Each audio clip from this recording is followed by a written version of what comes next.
Greetings! Today I'm going to talk about marriage and proposals and all things related to that.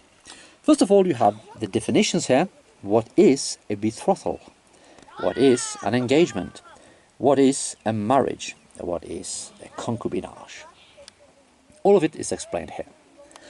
And proposals are, player characters can of course accept or refuse proposals just however they want to.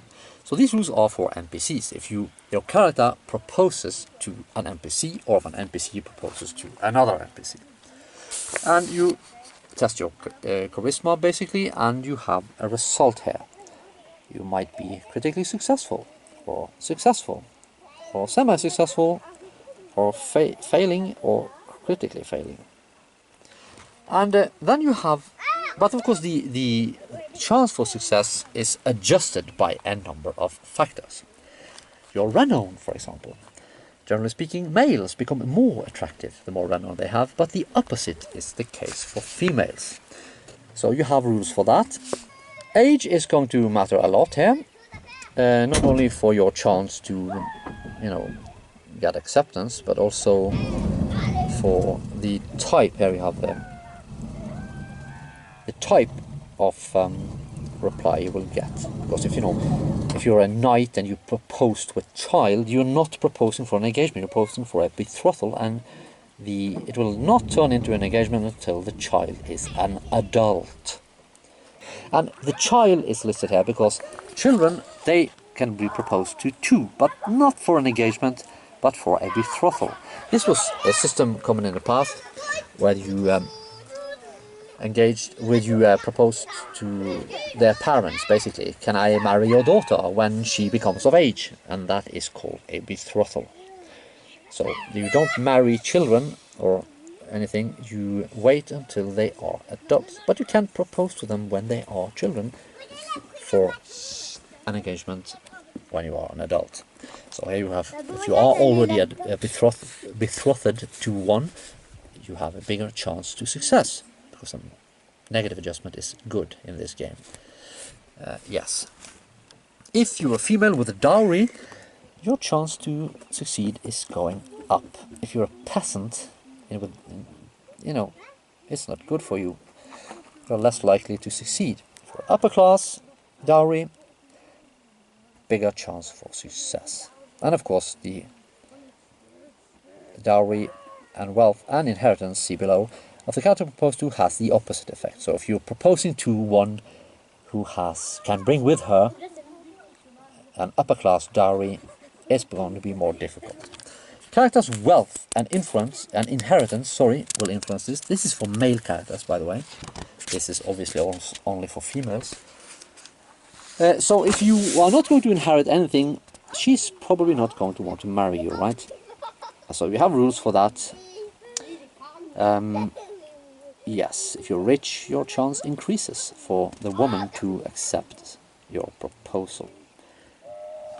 General attractiveness. Are you a miserable character with terrible ability scores? Not good. If the opposite is the case, good. And of course, the general attractiveness of the character proposed to has the opposite effect. So if you find some goddess that you really want to marry, and she is incredibly generally attractive, she has more to pick and choose from, so she's less likely to accept it. Relationship and racial factors. So you already have the humanoid adjustment for dispositions in the basic rules, and here is how they, based on race, and here you have how this will influence the proposal. And yes, of course, halflings will only accept proposals from other halflings, dwarfs only from other dwarfs, and so forth. Yes. Character is divorced. Not good for you. If you are a former slave, not good for you. Former concubine, not good for you.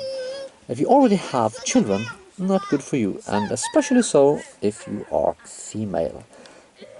Single mothers, sorry, that's the reality of it.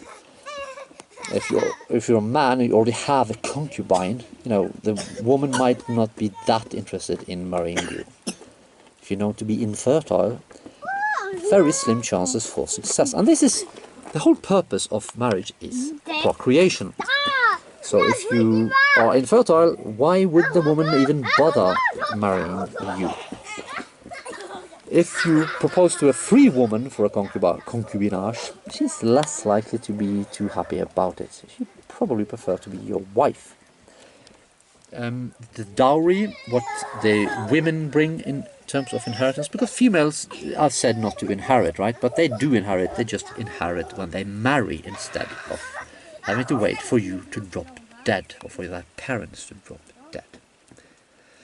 The next time I will talk about having children, because you're supposed to build a dynasty and build a realm, and if you build a realm, and your character dies and you stop playing, that's not fun. Here you can build a realm and have your children inherit it, and then you continue playing as your children. Provided, of course, they're not just some NPCs, that they are playable characters. And therefore you need children and wives and everything. So you can play for generations and centuries even, or even millennia in this game. Thank you for watching.